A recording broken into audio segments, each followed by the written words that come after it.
Cold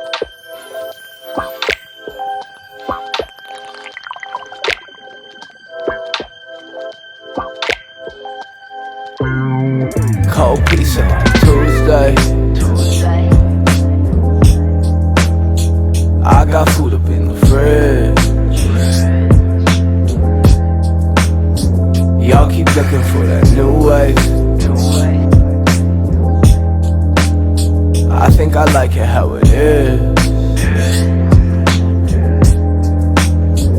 Cold pizza on a Tuesday. I got food up in the fridge.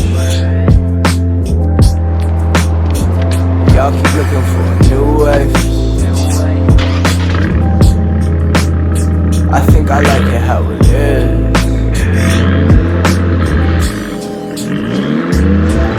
My shoestrings untied. I'm running full speed.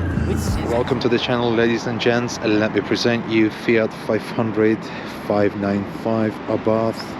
Let me show you the badges. 595 Competizione model. This is one beautiful car. A lot of character in a little body. Fitted with the Michelin tires, of course, and in my opinion the best looking rims they've designed for these vehicles. You do see these little yellow brake calipers all around. Front ones are bigger ones, obviously, but they are in a lovely harmony with this grey colour. On the rear of the car you have pretty much the standard lights, of course the Abarth badge on the top with two dual exhausts and the diffuser fitted on the back, and of course this spoiler on the top that gives a bit of a push down on the high speeds. So yeah, as I said, this car is packed with character, a lot of noise for such a little car, and it is great fun to have this. Let's go around and open the bonnet and see what sort of engine powers this baby monster.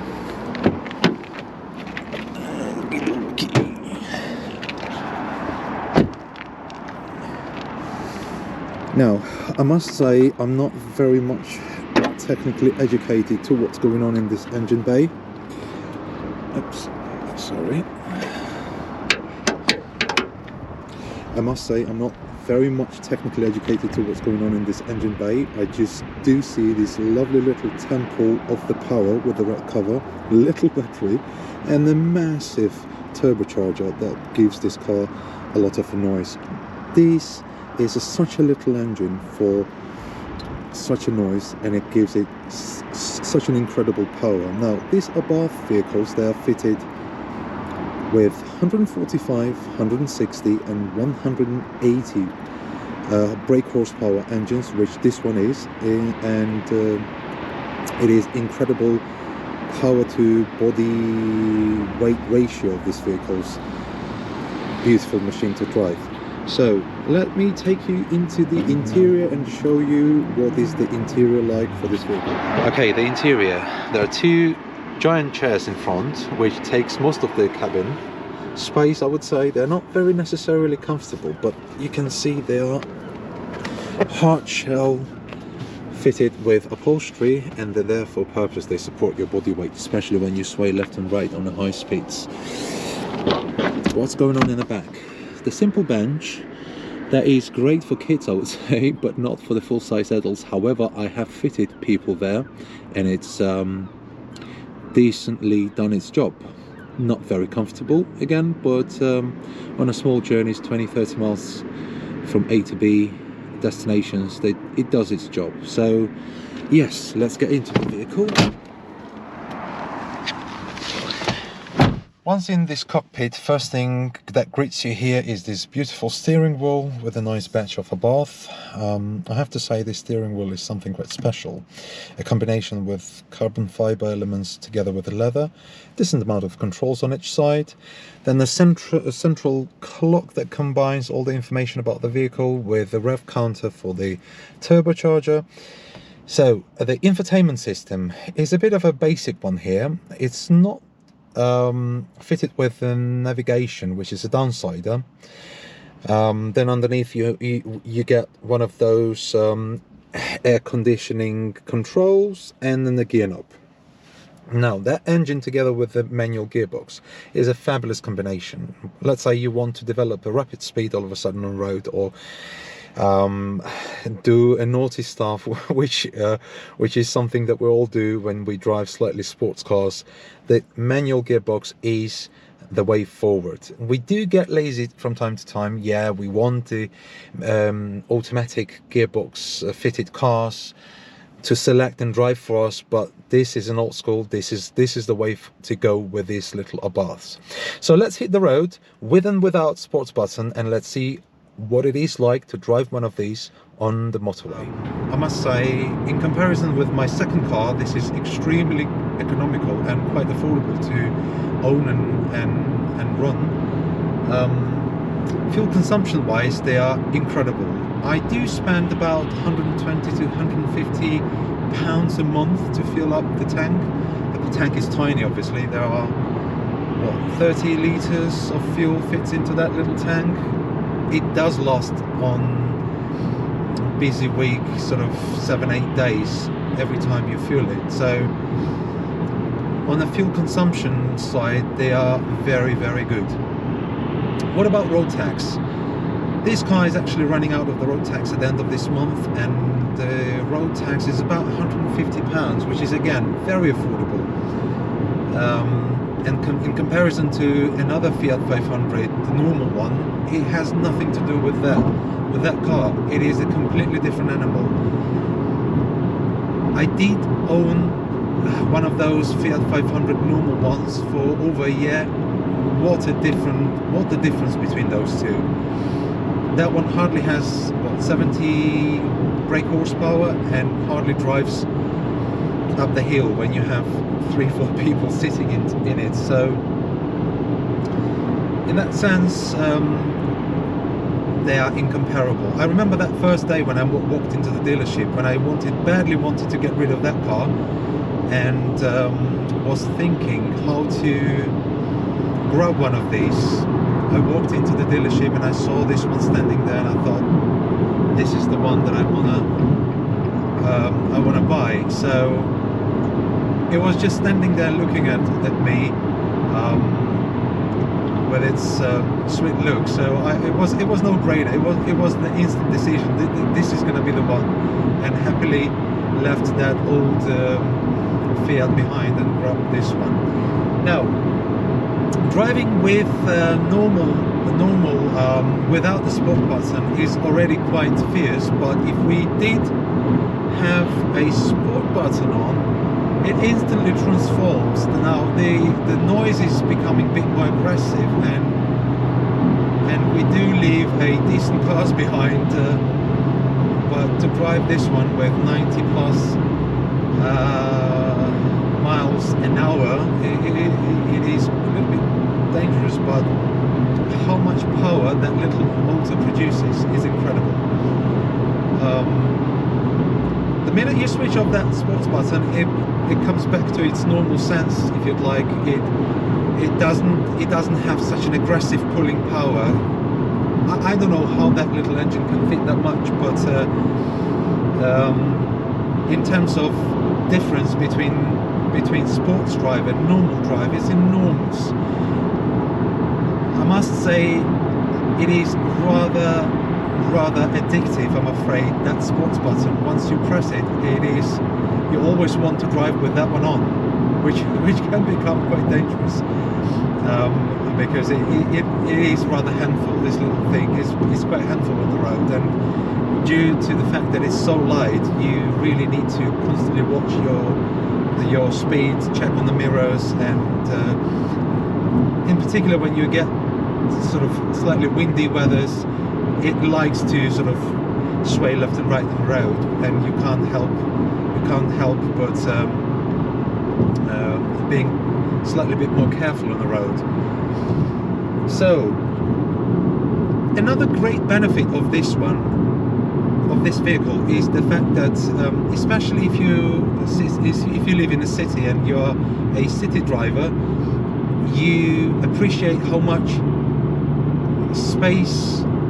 little space does this car take on a parking on a parking in a central town. Now, apart from the fact that it becomes more narrow and narrow, the cities, and sometimes it doesn't even make sense to go with the car to the center of the town. These cars are just designed for that purpose. You come, you easily find your parking, you have an excellent fuel consumption. It is just there for the city drive. A couple of words to mention about the insurance. Insurance on this one is very, very down to earth, very reasonable. I do remember my first years of owning the cars, especially my first BMWs. They did cost me through the roof. I remember the years when I used to pay £2,500 with £3,000 excess, with zero experience, with the zero claim bonuses. Insurance companies, let's be honest, insurance companies, they like to rip you off a little bit. But these days, on a decent no claim bonus and decent savers, you do end up paying 250 to say 350 or at most £400 a year premiums on these cars. Let's be honest, these are still sports cars, and to have that sort of insurance on them is quite reasonable. People give you a bit of a bullying on the road. Let's be honest, everyone who do drive sports cars, or sometimes in a slightly more powerful car, they like to overtake you, to jump in front of you, skip the queue, overtake you, especially on the traffic lights. They love doing that. But it does not work with one of these ones, for the simple fact they are little, yes, they are mighty and sweet, but they are fierce when you need them to develop the speed. So imagine the situation: you are on a traffic light and you instantly need this little speed. You have it there, and they cannot be underestimated whatsoever. We go back on the little stretch of a motorway and give a bit of a sports drive again for a good sum of satisfaction. As I said, it's rather addictive, and when you do that, you realize how monstrous this little thing gets. With the driving position of this car, you have quite a good visibility, first of all, but then you have a very higher up sitting position, which is not such a great deal for me. In my second car, my Maserati, I do have quite a lean back, quite a distance between steering wheel and myself. But here you're sitting quite upright, and yes, visibility is great, but you do get like a very higher sitting position, which is not very much adjustable. You can't really push these chairs down. They are there. You can only push them forwards and backwards, but not up and down, which is something possibly because of the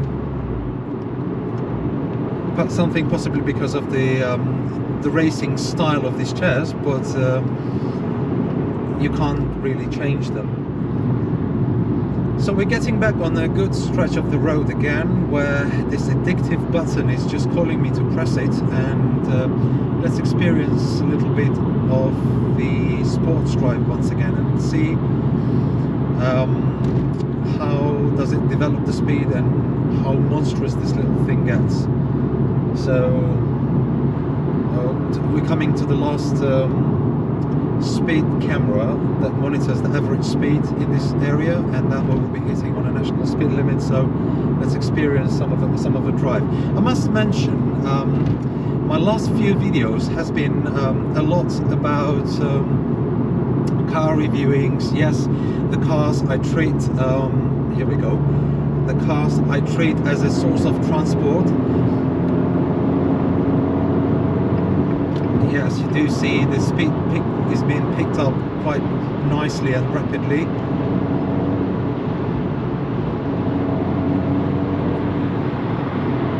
Some of them, they don't want to give up their third lanes, but my God, this does a beautiful drive, very aggressive, and as I said before, very handful. That's another Fiat over there. We have a bit of a wind going on today, and especially because it's such a light car and you have this bit of a wind flowing, the car is sort of swaying left and right, and in that sense you must be a little bit more careful, and because it is a little bit handful, and as I said, and constantly checking on the mirrors and constantly being on your guard that it doesn't jump into, like now I do feel a bit of a wind going on, so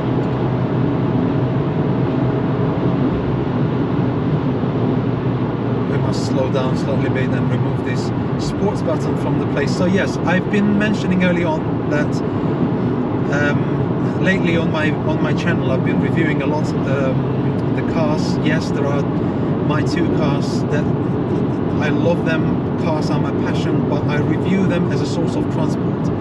I love them. I love to drive them, and I've chosen them as a source of transport. For that matter, it's been a bit of a car reviewing lately on the channel. However, when the times are better, we all know that we currently live in this COVID times, and then traveling is becoming more and more harder.